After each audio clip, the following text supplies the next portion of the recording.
모든 남자들의 참을 수 없는 유혹이라는 책을 쓴 저자들 중에 한 명인 프리드 스토커라는 사람이 자신의 신앙적인 문제를 고백했습니다.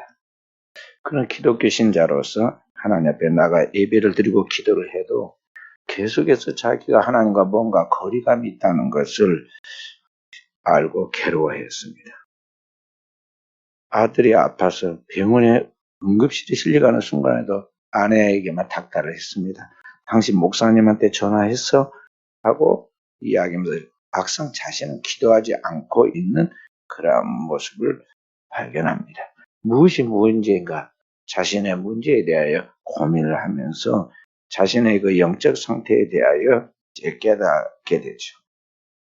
그러니까 그동안에 문제가 바뀌었다고 생각했는데 살펴보니까 자기 안에 있는 죄가 있었는데 그가 뭐였느냐 하면은 그가 주말이 되면 신문에 끼어져 들어오는 백화점 광고 전단을 보는 것이었습니다. 예배를 드려 나가는 그 시간 전에 신문을 보는 척 하면서 그가 훑어본 것이 전단에 실려 있는 예쁜 속옷 모델들의 그 사진을 쳐다보는 것이었어요. 그렇게 하면서 자신은 죄가 아니라고 합리화했지만 그것이 그의 영성을 막는 숨은 죄였다는 것을 깨닫기 시작합니다.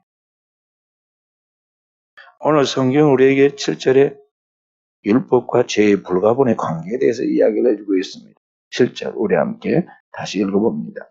그런즉 우리가 무슨 말을 하리요? 율법이 죄냐? 그럴 수 없느니라. 율법으로 말미암지 않고는 내가 죄를 알지 못하였으니 곧 율법이 탐내지 말라고 하지 아니했더라면 내가 탐심을 알지 못하였으리라.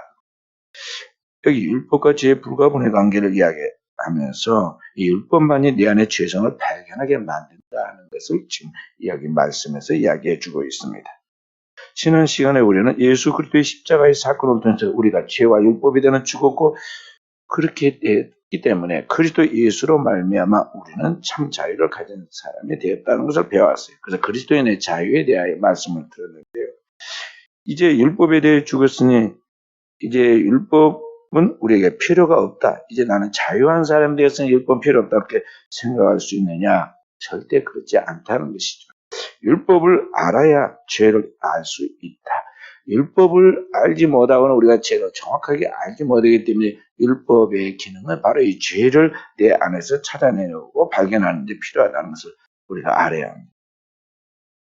죄라는 단어는 헬라어로 하마르티아라고 하는데 이것은 표적을 빗나갔다는 것을 말합니다. 관역을 향해 화살을 쏘았는데 거기에 표적이 빗나간 것처럼 오늘 우리의 삶에 하나님의 분명한 목표를 주었는데 그 목표를 맞추지 못하면 그 목표를 따라 살지 못하면 그게 죄라는 것이죠. 우리가 건너지 말아야 할 것을 건너는 것, 불법과 불경건함과 불순종과 불의와 외적인 악행과 내적인 것까지 모두 이러한 것들이 바로 하나님 말씀과 어긋난 죄인데 특히 여기 내적인 악행이 탐심이에요. 여기 7절에 말씀하기를 탐심을 지금 이야기하지 않아요? 율법에 탐내지 말라 하지 아니했더라면 내가 탐심을 알지 못하였으리라. 10계명의 9가지 계명은 다 외적인 그런 죄이고 마지막 10번째 계명에 탐내지 말라. 내 이웃의 것을 탐내지 말라 하면서 여기 내면의 죄를 말합니다. 심리학자들은 내면의 그러한 것들, 탐심을 죄라고 절대 하지 않습니다. 심리학자는 뭐라고 말하냐면 인간의 마음속에 일어나는 이런 본능들은 자연스러운 욕구다. 그렇게 이야기를 하고 있어요. 그래서 수면욕, 소유욕, 또 뭐 성욕 등등의 그렇게 욕망으로 이야기하잖아요. 그건 죄가 아니라고 심리학자는 이야기하는데 성경은 그렇게 말하지 않고 율법은 우리에게 외적인 행동과 함께 언어로 나타내지 않지만 행동과 언어로 나타나지 않지만 내 속에 있는 그 탐심이 죄라는 것을 알려주죠. 성경만 그걸 가르쳐 줍니다. 그리고 그 마음에 있는 탐심은 결국 우리 육신을 도구로 삼아서 죄를 짓게 만들죠. 그리고 그러한 것들은 감춰져 있다가 율법을 통해서 수면 위로 드러나서 이게 죄라고 알려집니다. 그런데 그러한 것들은 죄인가 아닌가 아무리 합리화를 한다 할지라도 결국 그 죄 때문에 죽게 되죠. 그래서 죄의 결과는 사망이죠. 그래서 이게 그냥 탐심이 아니라 이게 우상숭배이고 이것은 죄이고 이것은 반드시 나가 죽음으로 가는 길이라는 걸 알고 죄를 그렇게 무서워해야 한다는 것을 우리가 알아야겠어요. 방금 말씀드린 이 모든 남자들이 참을 수 없는 유혹이라는 것은 프레드는 어떻게 자기 죄를 알게 되느냐, 성경을 통해서 주님이 말씀하신 나는 너에게 이르노니 여자를 보고 음욕을 품는 자마다 마음에 이미 간음하였느니라. 마태복음 5장 28절에 말씀하신 그 말씀을 생각했어요. 그러니까 자신이 광고 전단을 보면서 남자로서 한 예쁜 여성을 쳐다보고 그렇게 마음속에 상상을 하고 생각을 하는 그것이 곧 죄악이라는 거죠. 그래서 그걸 보면서 오늘 그는 그것뿐만 아니라 자기가 생활 속에서 일상 속에서 성적인 농담이나 비유를 자주 사용했는데 그것도 죄라는 걸 깨닫게 되었죠. 에베소 5장 3절에 뭐 음행과 온갖 더러운 것과 탐욕은 너희 중에 그 이름이라도 부르지 말라. 그 말씀이었어요. 근데 그 말씀을 무시한 거다는 거죠. 제가 월요일 날 저희 부흥전도당 총회가 있어서 서울을 갔습니다. 이제 제가 혼자 간 것이 아니라 이제 부흥전도단의 적 지역에 있는 몇 분하고 같이 가는데 같이 갈 때도 이야기를 하는데 꽤 이야기들을 스스럼 없이 잘하더라고요. 다 연세들이 적지 않은데 그래요. 그래서 그냥 서로 익숙해서 그런가 보다 했어요. 내려올 때는 2명이 더 불어가지고 이번에는 5명이 타고 오다가 정한욱에서 한 명이 내려서 광주로 가고 4명이 내려오는데 이 5명이 탔는데 그 농담을 하는 거예요. 거기 서울에서 내려오려고 하는데 회의를 다 마치고 내려오는데 어떤 집사님 한 분이 서울에서 증권 이게 그 매니저를 하시는 분. 그분이 일을 잘 하는데 개척교회 어려운 교회 시골교회 목회자들은 많이 더운데요. 그래가지고 자기들과 한 20년 교본이 있는데 거기 꼭 한번 보고 가라는 거예요. 그래서 차를 한 차를 탔기는 안 갈 수가 없어서 갔더니 그분이 이제 우리가 가자마자 자기 뭔 강의 한 10분 끝마치고는 밥 먹으러 가자는 거예요. 밥 먹으러 가자고 하는데 거기 롯데마트에 피자를 먹으러 가자. 아니 무엇을 먹을까 물어보지도 않고는 이게 이제 그분이 볼 때는 우리 청아 사람도 피자라면 좋아할 줄 알았는가. 그래가지고는 피자라는 피자는 다 끄집어다 갖다 놓고 먹으라고 막 그래요. 그래서 제가 또 성의를 생각해서 한 조각 먹었습니다. 그 다음에 올라오고 그러니까 이미 주문해놨다가 큰 피자를 한 판씩 전부 다 가지고 와라고 주었어요. 그리고 그런데 그분이 그 같이 간 일행 중에 목사님, 여목사님이 한 분 계셨는데 그 여목사님 보고 막 사돈 그러더라고. 사돈 오셨는데 그래서 진짜 사돈인가 그랬더니 그쪽에 곡성의 시골 교회들을 돕는데 어려운 교회들을 돕고 그러는데 거기에서 만나가지고 이렇게 그냥 부르기 편하게 사돈이라고 그랬다는 거예요.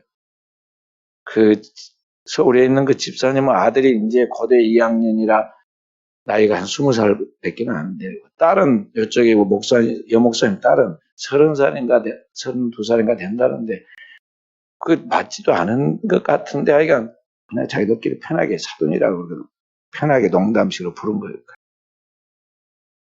그걸 보고는 이제 또 후배 목사님이 그게 재밌었는지 그렇게 했고 사돈이 된다면 우리도 사돈 되겠다고 하면서 이제 저는 앞에 운전하는 곡성읍교회 목사님하고 제가 앞에 타고 뒤에 이제 그분들이 세 분이 탔는데 막 농담을 지나치게 하는 거예요. 그래가지고 이게 저렇게 하면 안 될 것 같은데 그래서 제가 같이 그들이 농담을 다 웃는데 웃을 수도 없고 그래서 제가 눈을 감고 가만히 봤어요. 또 그런 자리에서 눈을 감고 가만히 보는 것도 또 이상하게 보이지 않겠어요? 그렇지만은 거기에 말을 섞어서 그렇게 하면 안 될 것 같아가지고 그러고 왔어요. 그래 그렇게 왔는데 이번에는 정안회교에서 내려가지고 그분은 이제 환승해야 하니까 우리가 그분은 광주까지 태워다 주고 오면 너무 늦어서 우리는 이렇게 이제 직진해서 내려와야 하므로 거기다 이제 정한에게서 떨어뜨렸습니다. 거기다 환승하는데 또 거기서 저녁밥 먹고 와라. 그래 전부 다 밥을 먹는데요. 그래서 방금 우리 피자 많이 먹었잖아요. 그건 간식이다. 야, 이게 낮에 먹은 것도 지금 겨우 소화가 될까 말까 하는데 저녁 피자를 먹었지. 이번엔 저녁밥을 꼭 먹어야 한다. 근데 사준 사람 성의가 있잖아요. 자기가 대접한다고 또 광주에 있는 목사님이 식사를 대접한다. 그래서 어쩔 수 없이 제가 김치찌개를 시켜서 먹는데 먹기 싫은 걸 억지로 먹으니까 먹다가 쌀이가 그래요. 막 기침을 거기서 하고 그리고 내려가요. 우리가 일상생활 속에서 이게 친근하고 익숙하고 편하게 대해야 한다고 그래가지고 우리가 자기소개에 있는 것들이 막 나오잖아요. 근데 우리 목회자들 세계에서도 이러한 것들이 하나님 앞에 늘 수신이 되고 교통이 되어서 영적으로 막지 않으면 이러한 것들에 같이 그냥 분위기가 휩싸여 농담식으로 말을 섞을 수가 있고. 근데 주님은 음행과 온갖 더러움과 탐욕과 너희 중에 그 이름이라도 부르지 말라. 마음에 있는 그것이 이미 행동하는 것도 같다고 주님이 말씀하신다는 것을 우리가 알아요. 그러니까 우리가 사소하게 여기는 그런 것들에 대하여 가차없이를 단호하게 분별해 잘라낼 수 있는 영성과 영역이 없으면은요, 우리가 금방 죄를 짓는 거죠. 성경은 우리에게 그리스도인들에게 이야기하면서 우리 그리스도인들은 사람이 아니 하나님 앞에 서 있기 때문에 나 여호와가 거룩하니 너희도 거룩하라. 하나님처럼 그렇게 하라고 말씀하고 있어요. 만약 우리가 이미 예수 피로 제사함을 받아서 거룩해졌다고 착각을 하고 내가 이제 완전해졌으니 율법을 안 지켜도 되고 마음 놓고 살아도 된다고 그렇게 생각하면서 그렇게 회개하지 않는다면 회개할 것 없다고 자기를 착각하게 된다면 그야말로 구원파들이 말하는 이단 사상입니다. 우리는 하나님을 알아갈수록 하나님의 말씀을 점점 깨달아갈수록 내가 얼마나 큰 죄인 줄 알게 되고 더 회개할 것이 많다는 걸 알게 되죠. 그래서 사도 바울이 내가 죄인의 괴순이라 고백한 것처럼 오늘 우리도 주님 앞에서 나 같은 죄인이 없다. 나 같은 죄인이 없다. 내가 죄인의 괴수다. 그렇게 고백이 터져 나오는 겁니다. 어니스트 헤밍웨이 이것은 단편소설 세상의 수도라는 그런 책에 보면 단편소설인데요. 이 마드리드에 파쿠라는 이름을 쓰는 소년 이야기가 나옵니다. 이 파코는 그 스페인에서 많이 쓴 그러한 이름인데요. 이 프란치스코라는 말을 그냥 줄여가지고 파코라고 그렇게 애칭해서 부릅니다. 한 아버지가 이 마드리드로 가서 개인 잡지다 광고에 한 편을 게재했어요. 파코야, 화요일 정오에 몬테너 호텔에서 만나자. 다 용서했다. 아빠가 그렇게 광고를 내놨더니요. 이 광고를 보고 파쿠라는 이름을 가진 젊은이가 무려 800명이나 그날 호텔로 왔어요. 그래서 그들을 해산시키기 위하여 구아르디아 민간 기병대를 불러올 정도였다고 그랬어요. 여기 스페인 이 마드리드에 흔하게 있는 이 파쿠라는 이름을 가진 소년의 이야기를 통해서 우리에게 보여준 것이 뭐냐면 오늘 우리가 다 죄를 가진 죄인이라는 것. 그리고 우리는 다 그 죄를 용서받고 싶어하는 갈망하고 있는 사람들이라는 것을 지금 보여주는 하나의 이야기라 보겠습니다.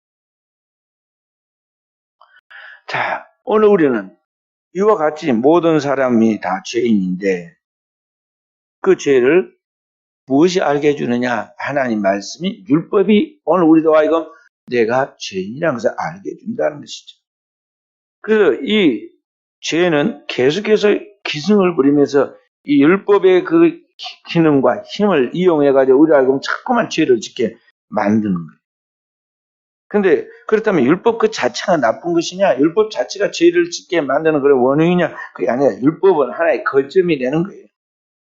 내 속에는 이미 타고난 죄성이 있고 이 나의 죄성을 타고 내 안에 슬그머니 뿌리를 내리고 있는 탐심이 들어와 있는데 그게 지금 사람들이 잘 모릅니다. 그런데 율법이 들어가지고 그 내 안에 있는 이 죄성 속에 들어있는 내 죄악들을 막 휘저어 놓는 거예요. 율법의 기능이. 다시 말해서 이 포도즙이 있는데 이 포도즙이 처음에는 이렇게 맑아 보입니다. 근데 그 안에를 막 막대기로 저 보면은 그 속에 포도즙의 찌꺼기가 다 나와가지고 그 전체가 꺼멓게 그렇게 되죠. 그렇게 되는 것 같이 내가 꽤 괜찮은 사람이고 고상한 사람이고 올바른 사람이고 의로운 사람인 줄 알았는데 하나님의 말씀의 막대기 이 율법이 가서 확 젖어버리는 거예요. 마음속에 있는 그 깊은 것들 생각의 흐름들 그리고 그 언어들을 막 져놓아 보면은 내가 얼마나 이게 아주 보잘것없는 형편없는 존재이고 죄인이고 제 덩어리인가를 딱 드러나서 보여준다 그런 말. 그러니까 율법이라는 법을 몰랐을 때는 죄의식이 없었어요. 그래서 내 마음대로 내 뜻대로 세상 사람도 사는 거 봐봐요. 얼마나 당당하게 막 대단하게 큰 소리를 찍어서 합니까? 국회의원들 뭐 하는 매스컴에 늘 나온 걸 보면요. 그 사람도 다 자기처럼 똑똑하고 의롭고 바른 사람이 없는 것처럼 말하는데 나중에 보면 저쪽 상대편 공개가 하는 거 보면 또 그 사람처럼 문제투성이가 없어요. 그래서 점검을 해보면 검증을 해보면 다 그렇게 나와요.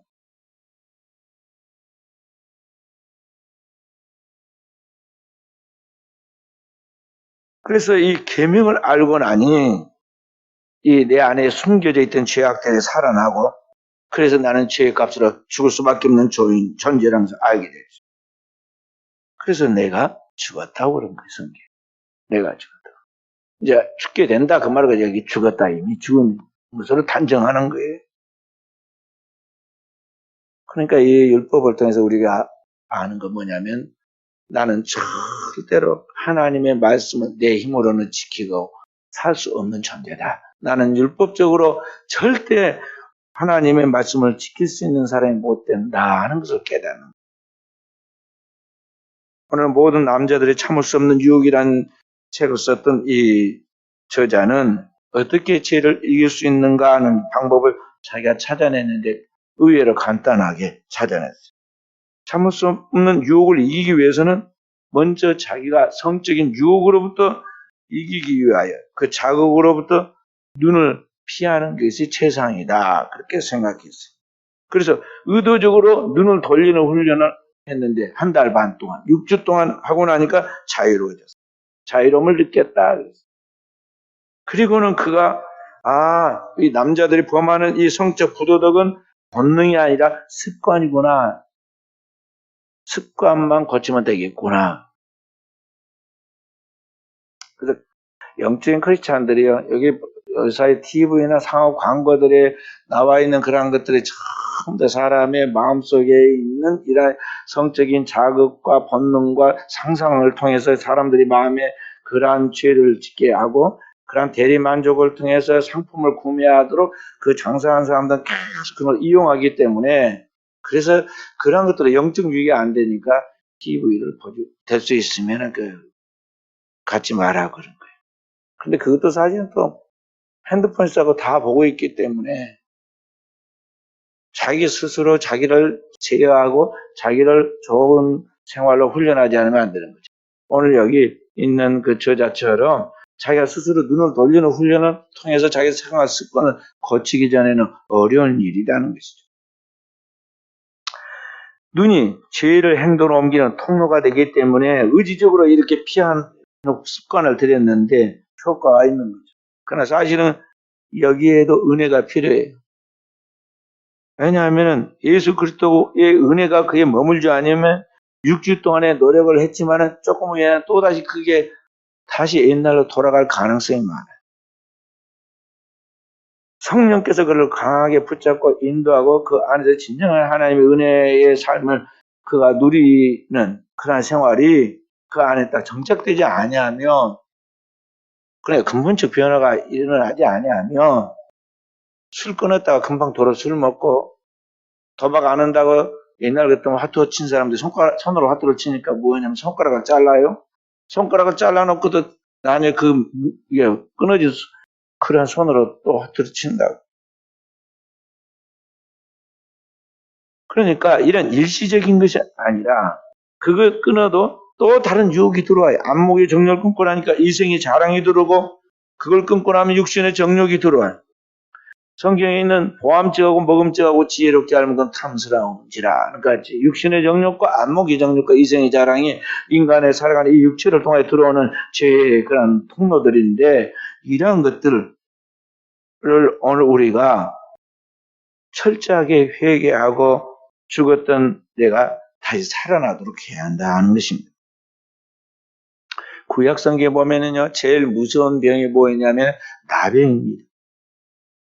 성경에 보면 나병이 나오는데 이 한센 씨가 발견했다고 한센스병이라고도 하잖아요.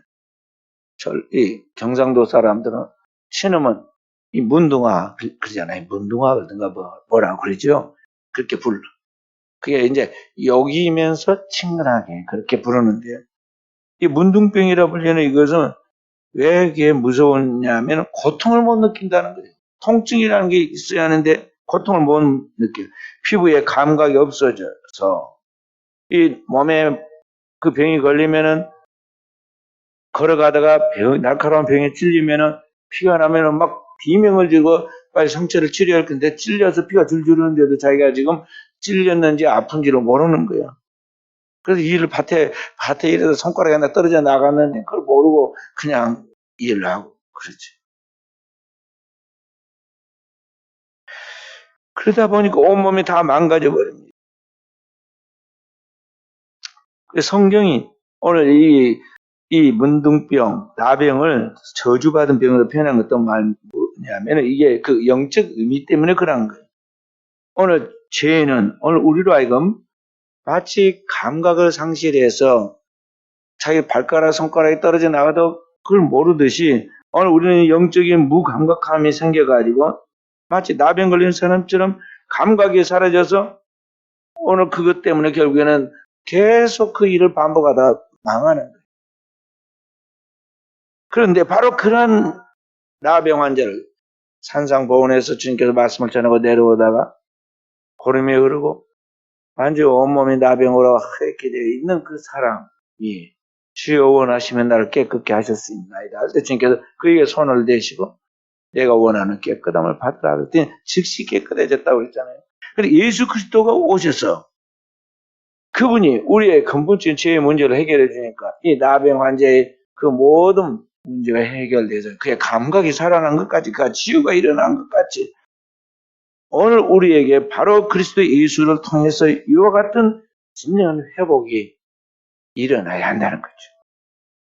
지금까지는 우리가 죄를 죄인 줄 모르고 죄 가운데 살면서 그러한 것들에 대하여 자기가 지금 심각한 영적 그런 나병이 걸려가지고 지금 문제가 있다는 것을 알지 못하고 계속 반복된 일을 했다면 이제는 오늘 이러한 것들이 얼마나 큰 죄인가 그 마음속에 있는 흐름까지도 마음속에 있는 그런 내용까지도 살펴서 제거할 수 있는 사람으로 내 영이 살아나고 그리스도 예수를 통해서 내 속 사람이 새로워지도록 해야 한다 그런 말씀. 그래야 여러분과 제가 영적 성장을 이룰 수가 있고 신앙의 바른 길을 걸어갈 수가 있는 것입니다. 미국에서 가장 존경하는 대통령, 초대 대통령이 미국의 건국의 아버지라고 부르는 조지 워싱턴입니다. 미국의 국부라고 아주 존경하죠. 우리나라는 초대 대통령 이승만 대통령이 우리나라로 하면은 국부인데 이게 사상적인 그런 것들 때문에 대립이 되어갖고는 국부를 국부라고 부르지 못하잖아요. 왜냐하면 그분에게도 약점이 있죠. 그래서 그런 것이라고 보는데요. 그건 한쪽만 보는 거예요. 역대 미국의 대통령에 약점 없는 사람이 누가 있겠어요? 다 있죠. 그리고 미국의 국부인 워싱턴 대통령 같은 경우에도 약점이 있어요. 그래도 존경을 합니다. 미국의 역사학자인 고 비달과 헨리 윈셋이 조사해서 발표한 내용이에요. 공부를 해가지고 그 역사 연구를 해서 분명한 사례를 가지고 이야기를 한 거예요. 워싱턴이라는 이 사람도 미국이 존경하는 그 사람도 대통령이 되기 5년 전 1784년에 나이가 52살이었는데 이빨이 거의 빠져가지고 없었어요. 치아가. 옛날에는 이게 이렇게 치과가 이렇게 발달되어 있던 시대가 아니니까요. 여러분은 오랫동안 이거 이제 미국에 영구로부터 독립전쟁을 하고 그렇게 해가지고 군인이었어요. 그 신경을 많이 쓰면 이빨이 많이 치아가 안 좋아지죠. 우리나라 대통령도 치아가 안 좋아가지고 몇 개 뭐 이렇게 치료했다고 그런 이야기도 발표한 적이 있는데, 어찌됐든 이 워싱턴 대통령 치아가 거의 없었다고. 근데 거기서 끝나지 않고 대통령이 되기 전에 52살 때 자기 집에 부리고 있는 노예를 불러가지고 빨리 가장 좋은 이 노예를 치과의사를 불러가지고 그 노예의 이빨을 빼가지고 9개나 빼가지고 자신에게 이식을 시켰어요. 생이빨을 간단한 이빨을 9개를 뺐으니 어찌 되겠어요? 옛날에 우리나라 사람들이 악음녀 안에 있는 이빨을 뭐라고 그래요? 사랑니라고 그러고, 병원에 가면 꼭 그거 애린다고 그러면 그 빼라고 그러잖아요. 빼라고. 그 그 사랑니 빼다가 죽는 사람도 나온다고 그러잖아요. 그만큼 아픈데 이 9개를 빼버렸으니 얼마나 그 노예가 고통스러웠겠어요. 근데 그 시대는 노예는 짐승과 거의 동급으로 생각해가지고 돈 주고 사고 파는 그 소유를 했단 말이죠. 그렇게 되니까 아무리 주인의 소유라 해도 하나님 앞에서 나와 동등한 인격을 가진 사람이라고 생각합니다. 함부로 대할 수 없을 것인데, 그 시대는 그 문화가 그러하니까 그냥 그게 보편화돼가지고 그런 일들이 있었어요. 율법의 기능을 모르기 때문에 죄가 죄인 줄 알지 못하고, 간음을 하고 살인해도 아픈 줄 모르고 그가 죄인 줄 모르는 것이죠. 그러니까 이 죄가 오늘 우리로 하여금 영적 무감각함을 통해서 계속 반복된 죄를 짓게 만들고, 그렇게 해서 나중에 가서는 내가 이 죄 때문에 빠져나올 수 없는 심각하게 나병이 들어가지고 이제는 회복이 불가능하게 돼서 완전히 망가져서 죽듯이 그렇게 되고야 만다는 것이죠. 그래서 우리는 죄의 정체에 대하여 이 죄가 우리 가운데서 어떻게 역사하고 일하는 걸 잘 알아서 분별할 수 있어요. 어떻게 죄가 나를 죽이는가? 죄가 나를 죽이는 방법은 가장 먼저 나를 기만하는 것이라는 걸 알아야 돼. 오늘 여기 11절에 보면은 그렇게 말하죠. 죄가 기회를 타서 계명으로 말미암아 나를 속이고, 속인다는 말을 한문으로 기만한다고 그래. 기만하는 거예요. 죄는 언제나 속여요. 창세기 3장에 보면은 뱀이 하와에게 와가지고 속이잖아요. 속입니다. 그와 같이 항상 죄는 우리 가운데 와서 속입니다. 세 가지로 속입니다. 고인이라는 신학자가 세 가지를 이야기해요. 어떻게 속이느냐? 죄 가운데 만족을 찾을 수 있다.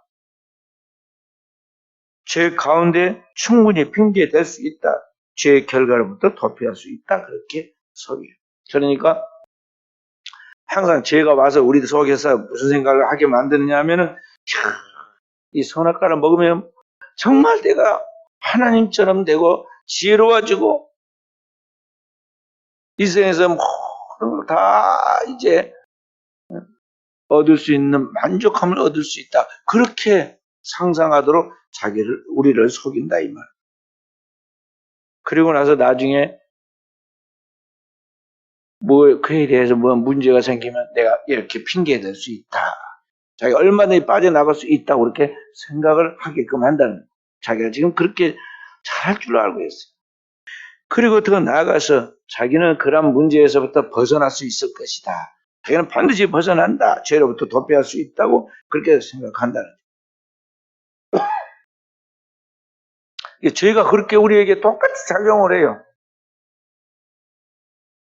언제든지 우리가 죄를 지으면 그게 만족할 수 있을 것이라고 말하게 되죠. 그래서 우리 속에서 그렇게 말합니다. 너가 뭔가 허전하지? 그러니까 그 여자를 만나봐. 그 남자를 만나봐. 그러면 내가 만족할 거야. 위로를 받을 거야. 내 마음에 고민하는 문제가 풀어지고 행복할 거야. 이렇게 속입니다. 또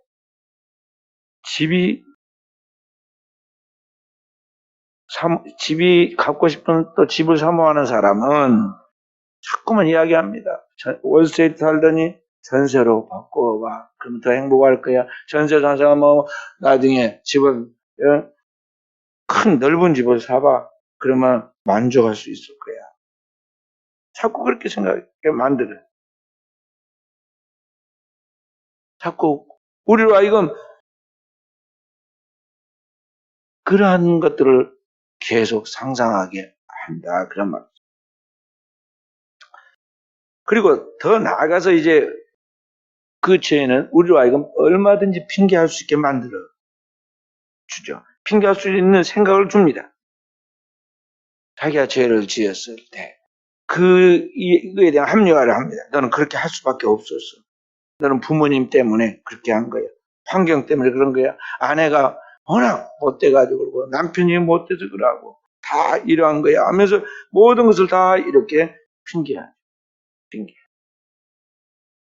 그리고 죄는 우리를 그 결과로부터 피할 수 있다고 생각하게 만듭니다. 그래서 오늘 우리는 죄를 다 짓고 나서 뭐라고 말하면 다 사람도 그렇게 살아. 남들도 다 그렇게 해. 다른 사람들 만난다고 그게 뭐 큰일 난 것도 아니잖아. 다 그렇게 살거든. 괜찮아. 그렇게 생각하게 만들죠. 그래서 이 죄는 항상 우리로 하여금 계명을 가지고 나를 속이고 합리화시킵니다. 그래서 우리가 스스로 성경이 커트라인을 정해. 내가 정해. 너는 그래. 살인 안 했잖아. 성경에 나와 있는 것 같이 살인 안 했잖아. 그건 괜찮아. 그 가늠한 거 아니잖아. 그래 괜찮다. 또 구원받는데 문제 있는 거 아니잖아. 그런다고 구원 못 받는 거 아니잖아. 이렇게 자꾸 한다는 것이죠. 죄의 가장 큰 특성이 죄는 우리를 속인다. 죄의 기만에 넘어가서 그게 계속 반복되다 보면은 완전히 이제는 거기에 대한 죄에 대한 그 어떤 회개할 기회, 영적인 감각을 잃어버렸기 때문에 회개할 기회를 놓치게 돼요. 그러니까 나중에는 나병 환자의 나병이 깊어져 가지고 치료가 못 되고 그걸로 죽는 것 같이 그 사람은 죽게 된다는 것이죠. 그래서 하나님의 말씀에 대하여 우리 하나님의 백성들이 이 죄 감각이 없는 영적 문둥병이 걸리면 나병이 걸리면 그 결과는 죽음뿐이라는 거예요. 그 성경 와서 죄의 결과, 죄의 작은 사망이라고 분명하게 말하고 있어요. 그래서 오늘 내 속에 오늘 우리는 하나님의 말씀을 제대로 알고 그 하나님의 율법의 말씀을 깊이 깨닫게 되면 우리는 무엇을 하게 되냐면 내 자신에게 절망을 하게 돼요. 하나님의 말씀에 깊은 통찰력으로 다 살펴보면 깨끗하고 맑은 거울로 나를 쳐다보듯이 내 자신을 살피니까 나를 보면서 우리는 절망감을 느낀다. 왜냐하면 나 같은 죄인이 없고 나는 절대 살 수 없는 죄의 덩어리라는 것을 알기 때문에 오늘 우리는 절망하게 되는. 그래서 진정한 복음을 받아서 은혜를 받으려는 사람이 제일 처음에 나타나는 현상이 뭐냐면은 오늘 나에 대한 절망이에요. 근데 대다수 이런 절망에 빠졌을 때 신앙이 없는 사람은 복음을 알지 못한 사람은 어떤 현상이 생기느냐? 희망이 없으니까 그래서 자살을 하는 거예요. 가룟 유다도 희망이 없다. 그 사람은 복음을 모르는 사람이라 희망이 없다 생각하니까 깨끗하게 자살해야겠다고 자살한 거 아니에요? 복음을 모르는 사람은 아무리 대학을 나고 이 사회의 지도자가 되고 대통령이 돼도요 희망이 없다고 생각하니까 거기에서 절망해서 자살을 한단 말이에요. 그래서 오늘 이 사회는 배운 사람들 천지지만은 놀랍게도 그 똑똑하고 대단하게 보이는 사람들이 한순간에 저 나무 잎사귀에 떨어지지 자살해가지고 이 사회 속에서 사라진 걸 우리가 보게 되잖아요. 자, 그래서 우리가 생각해 봐야 합니다. 하나님의 말씀은 거룩하고 선한 것인데 왜 오늘 성경이 우리에게 이런 모든 것에서 우리에게 절망적인 그런 우리의 모습을 보여주는데 그렇다면 오늘 나는 무엇이냐? 어떻게 해야 하느냐 하는 거죠. 내가 할 수 있는 것은 아무것도 없어요. 근데 왜 하나님께서 율법을 우리에게 주었느냐? 율법을 통해서 하나님의 우리로 하여금 죄가 무엇인가를 확실하게 깨닫게 하고 회개하게 하기 위하여 오늘 율법을 우리에게 주신 거예요. 율법을 아니하고는 아무도 자기가 진정한 죄인은 이고 죄로 말미암아 죽어가고 있고 죽게 된다는 걸 모르는 거예요. 그래서 율법을 통해서 하나님 우리의 죄를 알게 하고 회개에 이르게 하는데 그렇게 될 때 우리는 거기에서 이제 그 율법이 우리를 어디로 인도하느냐? 복음으로 인도하는 거예요. 절망에 처해 있는 죽을 수밖에 없는 죽어 마땅한 죽기로 정해져 있는 이 덩어리, 이 절망적인 나에게 어디에 답이 있느냐?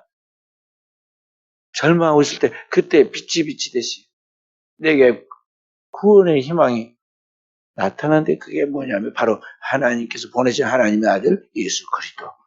내 죄를 지고 인류의 죄를 짊어지고 대신 속죄의 어린 양이 되어 죄의 모든 결과를 처리한 바로 예수 그리스도와 그의 십자가만이 나의 유일한 희망이라는 것을 발견하게 됩니다. 그래서 그 하나님의 말씀이 내 안에 생명을 주고 그 예수 그리스도께서 십자가에서 그 행하신 모든 고난의 죽음의 그런 고통과 피 흘림이지만 그것이 오늘 나를 살리는 유일한 근거이고 생명을 깨닫게 되는 거죠. 그래서 오늘 여기 12절의 말씀에 이러보거든 율법은 거룩하고 계명도 거룩하고 의로움이 선하도다. 율법이야말로 오늘 나로 하여금 이런 복음으로 인도해주는 그런 길잡이. 옛날 성경 몽학 선생이라고 그랬어요. 길잡이 역할을 해주고 있기 때문에 율법은 거룩하고 선한 것이죠. 그렇게 해서 율법을 통해서 우리는 진정한 복음, 곧 예수 그리스도를 만나게 되었고 예수 그리스도의 십자가의 복음을 통해서 내가 영원히 살 수 있다는 걸 깨닫게 되었다 하는 것이죠.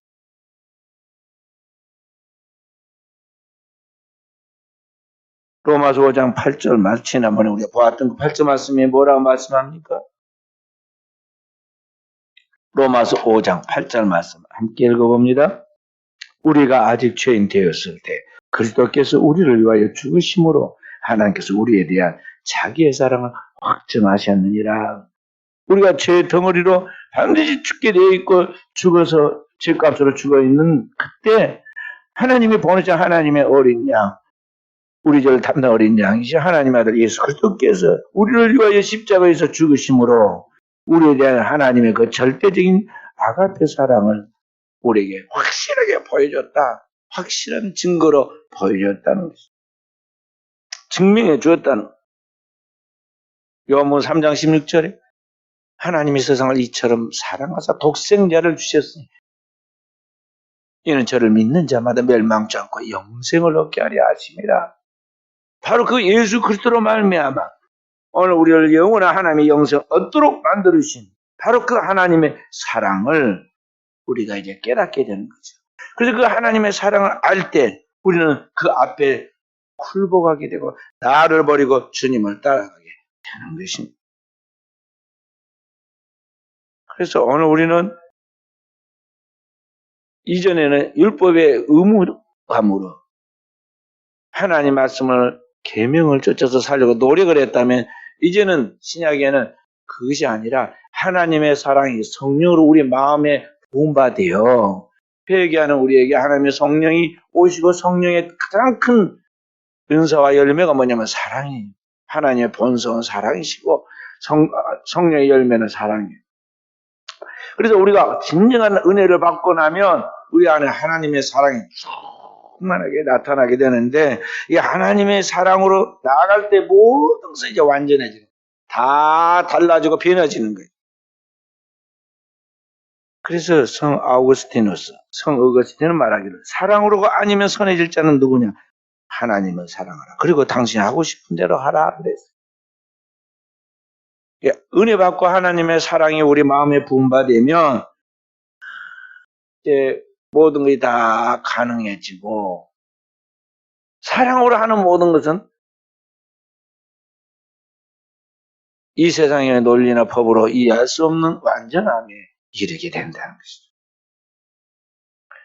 그래서 오늘 사랑하는 귀한 성도들, 여러분과 제가 무엇을 행하든지 하나님의 사랑으로 행할 수 있는 종들이 되어야겠습니다.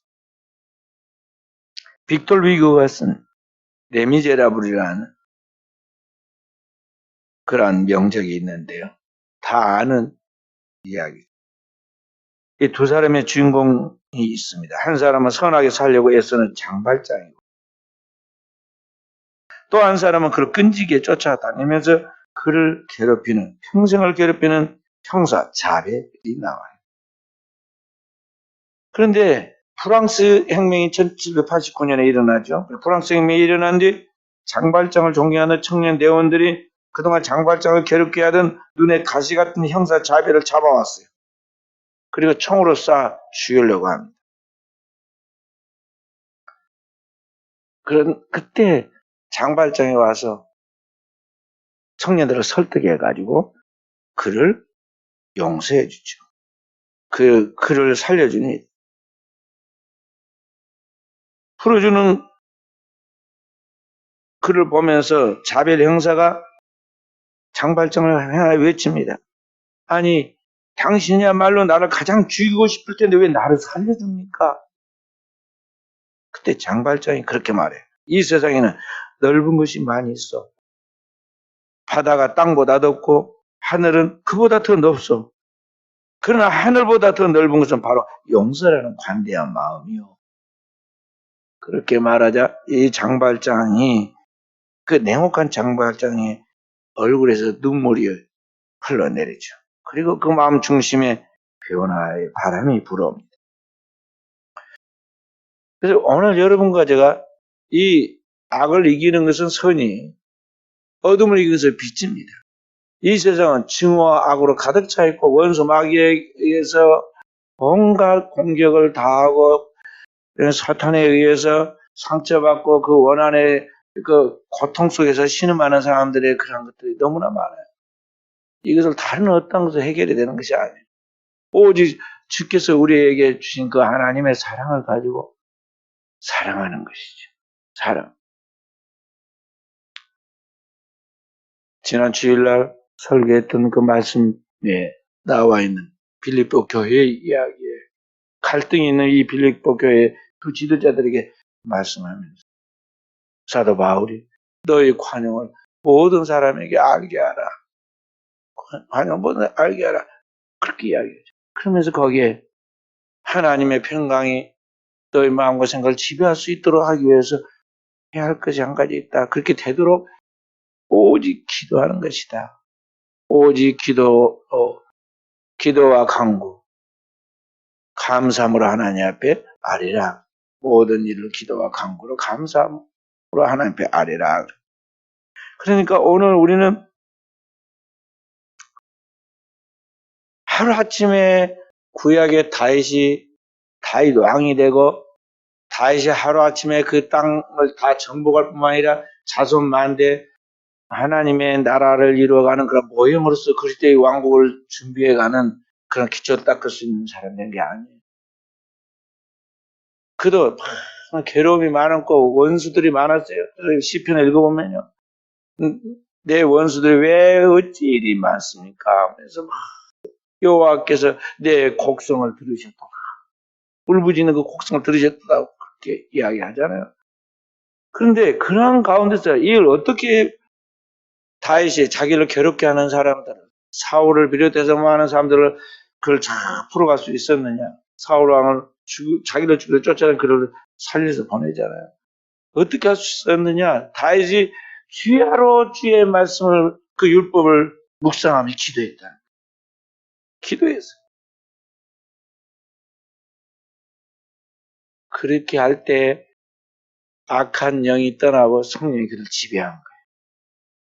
자기 안에 순식간에 틈을 타고 들어오는 악한 영들의 역사가 있는데 이걸 쫓아내고 내 주변에도 있는데 그걸 다 물리칠 수 있는 것이 뭐냐면 오늘 하나님 앞에 기도하는 자에게 부어주시는 하나님의 영이 성령의 역사예요. 성령은 오늘 믿는 자 속에 하나님의 성전에 성령이 거하시듯이 오늘 하나님의 성령이 오늘 믿는 자 안에 거하는데, 오늘 우리 속에 이 영적 싸움에서 내게 들어와서 나를 괴롭게 하는 그런 악한 영들을 다 몰아내고 내 안에 하나님의 거룩한 영인 성령이 들어오셔서 성령의 특성인 사랑으로 모든 것을 행할 수 있도록 만드는, 이것은 오늘 우리가 주님 앞에 협력을 해가야 하는데, 그게 뭐냐면 성도의 기도다 하는 거죠. 다윗이 그 옛날 밤이 맞도록 기도했던 것 같이, 저녁과 아침과 정오에 부르짖었던 것 같이, 주의 말씀을 주야로 묵상하며 부르짖었던 것 같이, 오늘 우리 순천의교회 성도들이 하나님의 말씀을 마음에 묵상하고 하나님이 우리에게 주신 이 수의 성전을 떠나지 않고 하나님이 부으시는 성령의 은혜가 내 안에서 마치 위에서 빛이 쏟아질 때까지 기도하여 믿음의 거룩한 전통이, 거룩한 믿음의 사도들의 그 영성과 계보를, 주님이 우리를 구속하신 그 구속의 그 보혈의 계보를 우리가 이어가도록 해야 하겠습니다. 기도하지 않으면 순식간에 마귀가 틈을 땁니다. 창사장도 넘어졌어요. 사도도 넘어집니다. 대사도 베드로도, 금방 주님 앞에 천국 열쇠 받은 베드로도 순식간에 마귀가 틈을 탑니다. 기도 안 하면 천하에 이길 장사가 없어요. 그래서 주님이 베드로에게 마지막으로 주님이 하신 말씀이 뭐예요? 시험에 들지 않게 깨어있어 기도하라. 마귀가 너를 밀가부로 하는도다. 누구든지 기도 안 하면 큰 뱀의 형상으로 이상한 짓을 하고 언행을 하고 행동을 하고 합리화하고 그럽니다. 저나 여러분이나 기도 안 하면 순식간에 넘어지는 거예요. 넘어지고 나서 변명하고, 넘어지고 나서 남의 탓하고, 넘어지고 나서 합리화해봐야 뭘 거예요. 구원 못 받으면 다 부질없는 것이죠. 그래서 오늘 우리는 주님이 우리를 구원하기 위하여, 나를 구원하기 위하여 겟세마네 동산에서 그렇게 부르짖어서 땀이 땅든 핏방울이 되도록 했던 것 같이, 오늘 또 우리는 이 세상의 잘못된 문화와 그런 흐름과 습관에 몸이 딱 젖어서 당연한 같이 합리화하지 말고, 바쁘다고 핑계대지 말고, 할 일 많다고 말하지 말고, 삶의 우선순위를 먼저 기도하는 데 두라요. 기도로 진액을 쏟아내야 세상 것이 안 들어와요. 그리고 마귀가 틈을 못하는 거예요. 기도하고 충만히 기도해 놓으면요, 나머지는 그냥 슬렁슬렁 해도 다 돼요. 세상 사랑은 그냥 놀이야. 놀이라고. 지나치게 막 욕심을 가지고 부자 되려고 욕심을 내고 뭐 되려고 욕심을 부리니까 문제지. 그렇게 하지 말고 정말 하나님 나라 목표가 하는 사람이라면 제대로 기도하고 딱 나아가면 땅에 있는 것은 하나님이 사람도 붙이고 물질도 붙이고 때가 되면 다 자녀도 키우고 뭐 들어오면서 나가면서 다 형통하게 안에 만드신다니까요. 성경을 그대로 믿어야 돼요.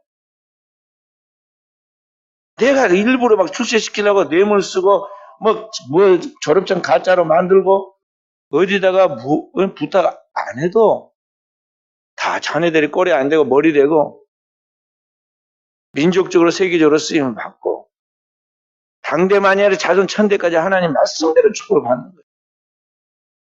우리 한국이 100년 전에 복음이 들어왔을 때 환경이 좋은 게 아닙니다.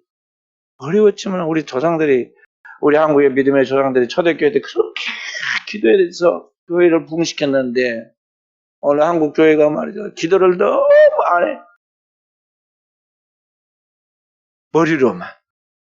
다 머리로 뭐 잘하고 똑똑한 줄 알아요.